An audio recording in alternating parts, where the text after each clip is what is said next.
have different aspirations. They don't just eat, sleep, breathe your business. Yeah, give me some insight. Growing to 180 people in that short amount of time, you obviously have some processes in place. Like, give us some insight on your hiring process and how do you keep an entire pipeline of talent coming in the door like that? Introduction into your business, telling people who you are, what you're promoting, exactly what I've been talking about.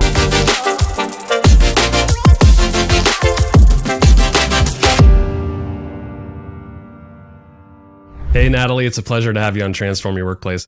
Thanks for coming on the show. Thanks for having me. I'm excited. Yeah, we're going to talk about your book today, Teamwork, How to Build a High-Performance Team. This came out, I think, last November. Yep. So it looks like the responses of this book have been fantastic. You got over 250 5-star ratings on Amazon. So it's a very popular book. But you in the intro of the book, you had wrote that creating a business through people is one of those difficult things you can do. Why do you believe that? Well, I mean, if it was based on robots, it would be so easy to run a business, right? If like people, all they did every day, all day was just do what you ask them to do when you ask them to do it, eat, sleep, breathe your business, like that would be really easy. But people are dynamic. And so how do you figure out the balance in your leadership style and your culture between this idea of like, I need to get the target hit, I need to have the mission accomplished, we have to do something, we have to create a financial impact here, while tempering that with people are people and they have goals and they have differences in opinion of sometimes the owner or the leader, and they have different aspirations. They don't just eat, sleep, breathe your business. They have just other things going on in their life, sometimes things that are really traumatic and difficult. So it's figuring out what are the boundaries inside your culture to still accomplish the target and keep the main thing. It is a business, while also creating this environment that people actually enjoy and feel like they are pushing themselves inside. And if you don't really think with the culture piece, you can pretend like people are just robots and they will hit the targets, but it really just doesn't work out like that. And those are some of the worst cultures that people have experiences with. And then there's burnout and lack of engagement and all those other issues. It was interesting in the intro, you gave us some stats about Cardone Ventures, your co-founder partner there. In your first full year of business, you generated $16.4 million in annual revenue. The second year, you were on track to hit $40 million. I think at the time you wrote this book, I don't know what the stats are now, but you had 66 team members at the time. So I'm seeing a lot of scale there. What infrastructure, resources, team dynamics did you have in place to scale to that size? I mean, that's pretty good. Those are pretty good numbers. Yeah. And you want to get your mind blown. I would love to get my mind blown. We're at 182 team members as of today. And we just closed our month. We just closed our biggest month in the history of our company. We did $6.8 million in revenue in the month of August, which will allow us to hit our target of $75 million in revenue this year. Incredible. So, yes, lots of scale. And I feel like I'm a very just efficient person. You know, my book is very efficient as well. There's not a lot of fluff. And I try to think with scale while also talking about this people component. So for me, it's been, how do you get processes in place? And this game, I play a game every single day. How do I get enough processes in place to give people guide rails, recognizing that we are going to have team member attrition, because there's just no way we're going to be able to keep everybody on this massive 10x mission that we're on. There's not everybody on this planet who is 10x. And that's one of our mottos in this organization. Our co-founder wrote a book called The 10x Rule. It's a great book. It is a great book. It's one of my favorites. Changed my life. But so people come into our environment, they think that they want to be 10x, or maybe they are 10x, and turns out that they're not. So it's just been this massive game of how do you just get 2 steps ahead of the culture with processes and systems, so that if people do leave, and quite honestly, when they do leave, you are not beholden to them. You don't get to 180 employees with everybody staying. And so I've been more process oriented and really had to focus on that over the last 3 years, while finding those moments and ways to inject real culture and real care and empathy into this business that, you know, processes break every 2 months because there's so much flow of new customers that, you know, it feels hard for the team. Like I'm very transparent about that with our team members. So it has been a lot of focus on process while balancing this other like very people centric side. Yeah, give me some insight. I was not going to ask you about this, but since you grew to that size, I'm curious. I mean, if you're growing to 180 people in that short amount of time, you obviously have some processes in place. Like, give us some insight on your hiring process and how do you keep an entire pipeline of talent coming in the door like that? Yeah. So I was responsible for recruiting our first 50 team members, and that was like stabilized 50. So we would hit the 50 mark, and then we'd have some team member transition. And so we actually had to I hired personally 80 people in order for us to get a stabilized 50. And at that point, that was last April. So a year and 4 months ago. And now we only have two recruiters, and one of the recruiters is now the director of HR. So she has some additional responsibilities. I'm efficient. Like Yeah. I ask 5 questions on the first interview. They're the same 5 questions every single interview. I'm looking for people who are goal oriented. I'm looking for people who understand where our organization is going and who have the attitude and willingness to just go all in. In the second interview, we're going into more of the technical side of the job. And I think one thing that's made us very successful in hiring people is really having them actually do the work ahead of time so that we know, hey, on day one, this person who's a videographer actually knows how to shoot a video, or this person who's responsible for our AR department actually knows how to like reconcile our financials or chart of accounts.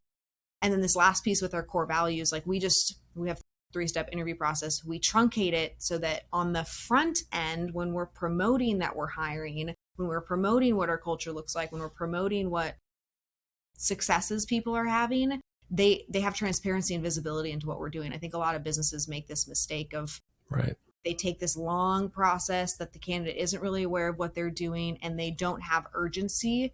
We have a significant amount of urgency because we know what our process is, and then we promote what the process is. And the other thing is it makes it really easy to find great people when your philosophy as an organization is people make more money working with you than everybody else. So as a business, how do you create a service or a product where people can get paid more than they could get paid working down the street for your competitor?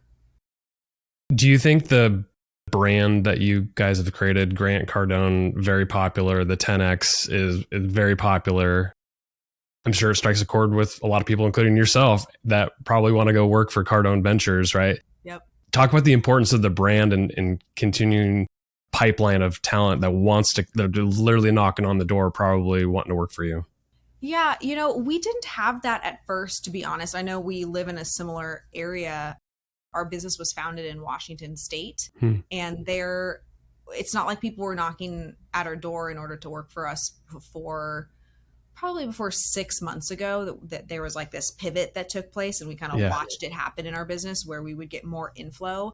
But you have to be willing to spend money in order to get the talent that you're looking for. And so we were spending money and we were spending a lot of energy. I was personally recruiting. And so with that, people do want to be part of the brand, but for small businesses out there that are looking to grow their talent pool, you have to be really clear on where the organization is growing, but also like every single day, still to this day, I promote crazy, awesome things that our team gets to do. And that creates our pipeline. If you're only promoting for your customer in order to acquire a new client or a new patient or, whoever your end consumer is, you're really missing the biggest part of the scaling game, because yes, you need the customer, but you also need the team. And if you think to yourself, oh, I'm going to start promoting our culture and our team, a lot of business owners I work with, they get stuck there because they have shitty cultures and they haven't paid much attention to their team. And so if you're going to promote something, then you put energy and attention into, well, what is it about this culture that I would want to promote? Well, I know Natalie wants to promote that people make money. Our recruiters make money through selling stuff. That's a really cool part of our organization. Recruiters will make more money through selling a product or service than they actually do through their recruitment side of their job. And that benefits the business. So business owners need to be smarter about, okay, if I know I'm going to promote this, how do I actually create the culture that I would want to promote? And then you're going to have a better talent pipeline because people want to work for a company where there's cool stuff happening and they can make money. Bringing them in the door is one thing, recruiting them, but keeping them and making sure that you have a high performance team is a whole different ballgame. In the book that you outline an employee engagement cycle, I like how you outline this. What are the phases? Yes, the employee engagement cycle. So for those of you who are listening to this, imagine a 3-part wheel. And at the top of this wheel is this alignment phase. So that's really the first introduction into your business, telling people who you are, what you're promoting, exactly what I've been talking about, and then aligning them on probably the first anywhere between 30 to 90 days in the organization. The second phase, second part of that wheel is going to be the development cycle, which most team members are stuck in something that I like to call development purgatory, meaning they've been a front office person for over 3 years. They've been stuck as a recruiter for a year and a half. They're just sitting in the same exact role, even though the business owner is like, I want this business to grow. Why don't people care more about helping me instead of just like being a drag on me? Well, they're not really thinking with why is the recruiter going to actually help you if the recruiter doesn't know what transition, which is the third part of the wheel, looks like. So how do you create this process in your business where people are really clear on how to align with where your business is going and who you are, then why they need to be the best at that, which is that development phase. Like, why is somebody going to show up for 9 months straight doing the exact same thing every single day? Well, it's ideally because they know what transition looks like, so they can either get paid more, have more responsibilities, have a different title. And then once they do transition in a new role, you have to realign with what the objectives of that role are, what your new responsibilities are, and then you're going to develop yourself again in order to get to the next role. So these cycles, this wheel should just continue. And that's how you create a high performance culture. In our organization, over 25% of our team members have already moved from the first role they started with us in into the senior, if not the director role that is 2 steps ahead. And it's because we told them in their first day, hey, this opportunity is available to you. And that's what creates this like performance side while your business is scaling and growing, because you're pointing people to why they need to be the best, ideally why they're selling and getting more customers to your business. And you're kind of taking more responsibility around teaching people how business actually works and how your team members can participate and contribute to that. Do people or teams ever get stuck within this cycle that you've outlined? Totally. I mean, we have a handful of team members right now who I can tell through our daily all team call that they're disengaged. I can tell that they're just not fully in. And at this point in our organization, we can handle maybe 10% of our team just like kind of being stuck there, but still fulfilling a role. Right. But when you're early on in your business, if you have less than 25 team members, you can't have 3 or 4 people that are just okay with staying in the role that they're in, because you need the growth to come from somewhere.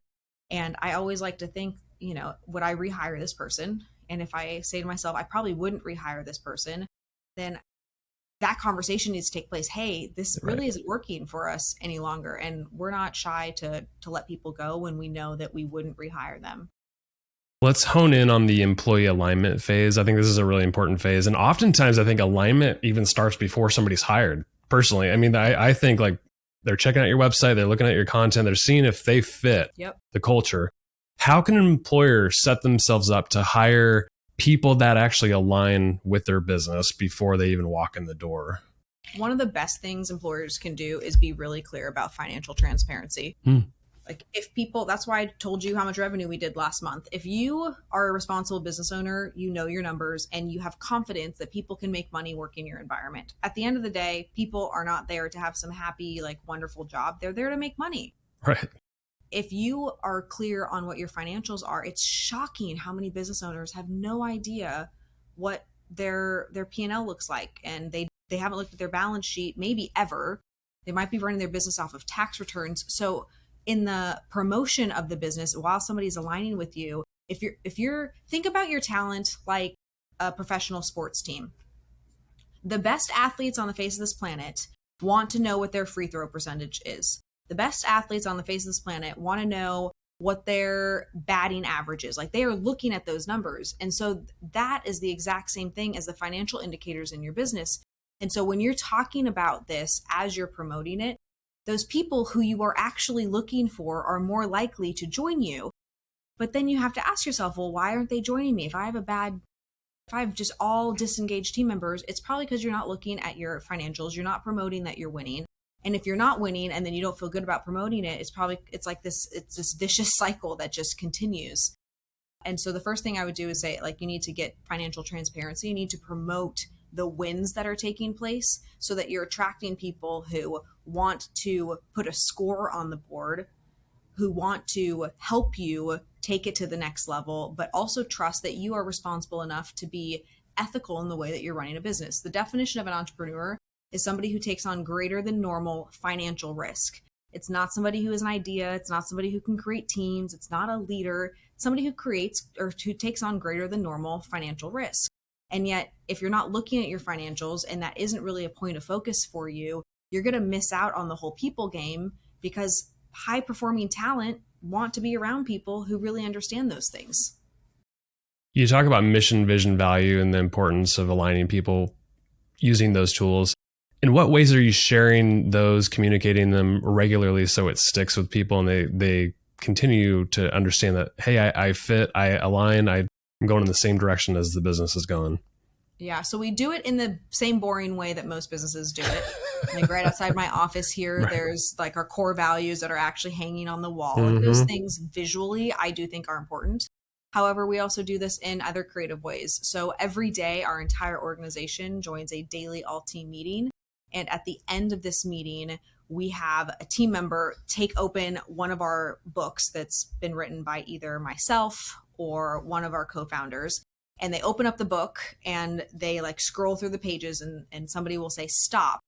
But the person who gets to read from the book is somebody who won the Core Values Award that week. So for 5 days on this all-team call, they get to be acknowledged for having demonstrated one of Cardone Ventures' core values. So it's a peer-nominated program that's happening every single day. So somebody talking about discipline or transparency or alignment. And then additionally, on that daily team call, one of the things that we're touching on every single day is the wins from our clients. And our mission at Cardone Ventures is to help our clients grow their businesses and achieve their personal, professional, and financial goals. So when our clients have successes with us, we are drawing our team's attention to, hey, Joe grew his HVAC business by $500,000 after attending one of our programs, and he's all in on his leadership development now. When they hear those wins, it's a reminder of, hey, why are we here? Oh yeah, we're here to help business owners grow. Oh, and we're actually doing that. And so it's infused in every part of that daily all-team meeting. And then we have other touch points, but I would say that's like the main way that every single day we're all getting back on the same page about, hey, why are we here? The employee development part of the cycle, you opened up this section. It was so funny. You said, congrats, you officially hired your first new team member aligned with your mission, vision, and core values. It's now on us to make sure we don't fuck this up. It's the truth, right? It's the truth. Like the employee development phase seems to be one of the hardest things to do. How do you recommend employers or hiring managers they effectively onboard someone for the first week, 90 days? It's challenging, especially in this environment right now, where you may have remote workers and whatnot. So give us the lay of the land with onboarding. Yeah. I need to come up with a better analogy for this, but the analogy I've been using recently is like, I view our onboarding process similar to what people who pledge for sororities or fraternities go through, like that hazing process. Right. I view it with the same level of intensity. Now, I get that hazing, people, like there's like a lack of ethics there. There's nothing unethical about the way that we onboard people, but I use that analogy to really demonstrate the intensity that we bring to employee onboarding. In the first 4 weeks of onboarding with our organization, we have people read one book every single week. That's amazing. Read a book in a year. Yeah. And so we're resetting what somebody is expecting with us so that we can weed out people who aren't serious. And we feel really good about that because we want the people in the environment to know that we're only accepting and only wanting A+ talent. And so if there's a book that has changed my life, if there's a book that's changed our other co-founders' life, we think it would be important for our team members to have that same information and knowledge. And we're doing that at a very rapid speed to say like, hey, can you kind of keep up with what this environment is going to look like? And so the biggest employee onboarding can change from organization to organization, but I really like to approach it as, how can you get people as efficiently and quickly as possible the information that they need, while also over delivering from a self-development standpoint so that they are a different person at the end of that 4 weeks. And if they are like, this is too much, I can't take this, well, then they probably weren't a good fit to begin Right. with, because we're 10x around here. We have big goals, big aspirations, and if people are already worn out in the first four weeks, they're probably not going to last very long. What's on the reading list for your new employees? The 10X Rule by Of Grant course. Cardone, Sell or Be Sold by Grant Cardone, a book called Beyond Positive Thinking by Dr. Robert Anthony. It really talks about somebody's belief lid and how to kind of reprogram potential negative thoughts that you might have. And then the last one is E-Myth by Michael Gerber. Great one. Love E-Myth. So it kind of hits on the growth, the sales, the mindset, but then also what we're doing here at Cardone Ventures, which is creating a scalable model. Right. Yeah. What are PPF goals and how do they play a role in an employee's development? Oh my gosh, they play the most critical role. When I was, this comes straight from my husband, who's also a co-founder of the business. His philosophy in the business that he built last, he sold his last business in 2016, and it was a very sizable exit. And the way that he created all of this value, what's most exciting about the exit was the multiple that was put on the business. And the multiple is an equation for how much value or how much something is worth, right? You're not going to pay a high multiple for something that doesn't have a lot of value. And so part of the value was, how do you establish that with your team members and with our business's team members, the real driver of any business is somebody's goals. And so I actually worked for my husband in that business. I was about 20 years old. And I didn't really know what my goals were. And my supervisor asked me to write them down. I felt silly writing my goals down because at the time I couldn't imagine making more than $8.33 an hour. I was an hourly employee. I wanted to stop driving my 1993 silver Buick Century. Like, my goals were just that of a 20-year-old. Yeah. And so when this person, asked me these goals, it made me realize, hey, I want to be shooting for something bigger. And when you recognize for the first time that you want more and that you could learn the skills necessary to create that life, you're likely going to do anything that you can in order to get that, if it's the thing that you really want. And most employers actually flip this, and they're like, here, just do this thing, and then hopefully you'll get what you want, instead of saying, hey, what do you want? And then how can I help you get there faster and to create success with you? And so we ask every single one of our team members, what are your personal, professional, and financial goals? Because once we know what their goals are, we know how we're supposed to coach them. If somebody doesn't have very aggressive financial goals, I'm probably not going to hammer on them about Right. areas of opportunity, as I am somebody who's like, I want to double my earnings by next year. If they want to double, that means they're going to have to add a lot of skill sets to themselves. And so we use this personal, professional, and financial goal documentation and this whole process in order to get the team members' goals, create compensation plans, and what we call an employee maturity model to create a career path for them, where we're really hard on them. We expect a lot, but it's because they've already told us that they expect a lot from themselves. And if we know how to get there, we're giving them the tools that we had to go through in order to get to that next level. You wrote in the same section that you should create careers and not jobs. What do you mean by that exactly? And how does it align well with the business?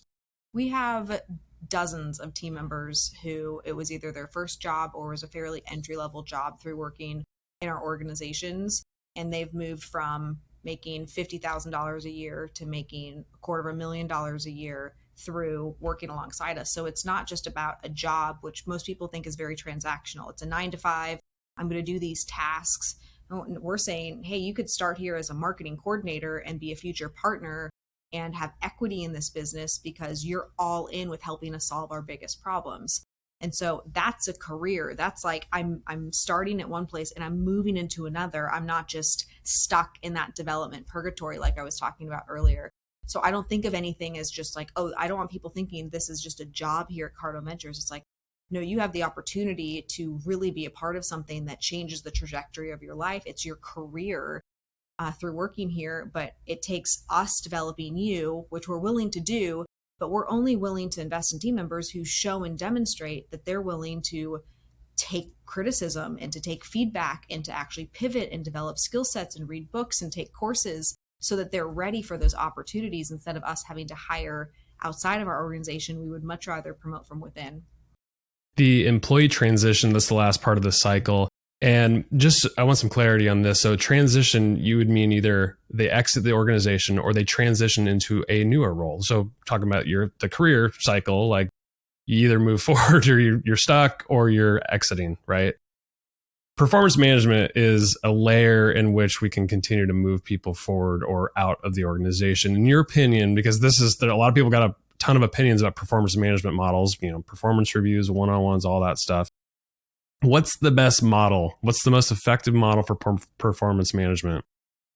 In a business that is growing rapidly, again, I think Right. that context is important because 95% of businesses fail within the first 10 years, and over or less than 2/3 of businesses have more than one employee in the United States today. So if you're not just going to beat those statistics, but you're really going to be aggressive enough to say, hey, I want to grow this business and I want to make it a $20 million business, a $50 million business, I believe that you have to give as much feedback to the team that you are building as possible. So I am a huge proponent of one-on-ones on a weekly basis or on a bi-weekly basis that's giving a lot of feedback on initiatives, but also the development of that person, tying into their goals.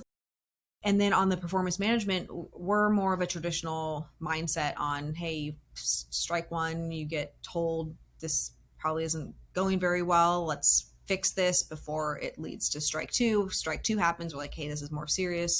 Get HR involved. Strike three, you no longer have the opportunity to work here. So we move people through this process with the intention that they actually improve their performance. And I'd say out of all of the employees we've hired, probably 250 employees to get to our 180. Mm-hmm. Out of everybody who's been on a performance improvement plan, we've probably had a 60% success rate of them getting on that plan and then It's not bad. becoming successful. But I would look at reevaluating that if it stopped working for whatever reason, but I'm pretty good with those numbers right now. With a performance improvement plan, what length of time are you giving people? It depends on the situation. I'm not trying to make it any longer than a month. But if they don't have opportunities, like we have a lot of events. Today, it's a Thursday, I just come off of a 7-day event stretch. Oh, gosh. If 7 back to back, or it's been 4 back to back events, 7 days straight. And if the issue is relevant to somebody doing something at an event, they aren't able to keep up with expectations, they aren't completing something on time at these events. If I don't have another event for 2 weeks, I'm not going to make it a 2-week performance improvement plan because I'm not giving them another opportunity to show if they've improved their behavior. So it really does depend on the type of work that person is doing. It would never take longer than a month. I don't think that anybody needs longer than 1 month to fix some sort of behavior issue. And we do fire people fairly quickly once we know that they are not in alignment or they're not willing to do what it takes to stay in our culture, because we have to show the rest of our team, hey, this is not tolerating around here. Because the lowest bar that you're setting is the bar that everybody else thinks is the expectation. And even though you're like, well, no, it's just this one exception, the bar is just this low over here, that's not the perception from your team. And so for me, it's this like cleansing of our culture to ensure that everybody recognizes, hey, we only allow A+ contribution. And if you are an A+ student, like you are welcome here and we will protect you and not have to have you deal with D- students. I was an A+ student. I hated being paired in the group projects with the D- students. I did picking up all the slack. work. Yeah, exactly. It's like, no thanks. Are you a fan of performance reviews, like annual, or do you do it differently? We do annual performance reviews. We've had success with our annual performance review process over the last 3 years. We also use this in our previous management companies. It's fairly lengthy. Is it like a rating scale, like based on certain criteria, or how do you structure it? It's based off of technical competencies, but then also positional competencies to ensure that somebody isn't just the best salesperson, but that they also have leadership and communication skills on the positional competency side. So we use the job description of the current role plus what the positional description is to rate people and give them feedback, and then also look at what the next role competencies look like and say, like, how are you measuring towards what great. your target is? And it provides, that time for us to be transparent. If the time comes where you've got to let somebody go, you got to exit them out of the organization, how do you do that? It's a touchy subject. It's hard. It's difficult. It's emotional. Totally. My palms still sweat. I don't think that conversation ever gets easier, No. but we make it short and sweet. And at the end of the day, I just think with, my goals, if Natalie is successful in the next 10 years, it is through what this organization has created. And this person is doing something that is anti that outcome taking place. And so it becomes very personal to me what the mission and the vision and the core values are. And if somebody is going to not be a representation of those things, it's not ethical to me. Like, my ethics are, I'm capable of being a part of this organization that really creates something remarkable. And if somebody doesn't help me and isn't willing to do that, but is supposedly on the team, it makes it easier for me to fire them, because I'm like, wait, they are like anti everything that Natalie is about if they're not willing to do this thing. Natalie, your book is called Teamwork: How to Build a High Performance Team. Love the book. I love this conversation even better, though. I appreciate you for coming on the show. What, last word, any parting things that you want to say to listeners, or point them to whatever you want to point them to? I would love for the listeners to get a free copy of the book. You can go to cardoneventures.com/teamwork. That's cardoneventures.com/teamwork. And I would just encourage all listeners out there who are building teams, who are building businesses, don't give up.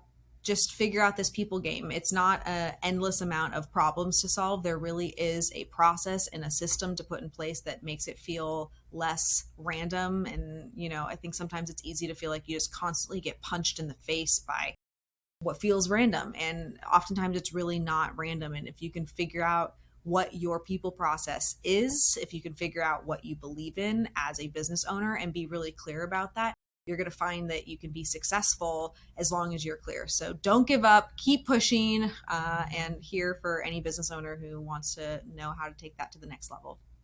Natalie Dawson, thanks for coming on the show. Appreciate you. Thank you for having me.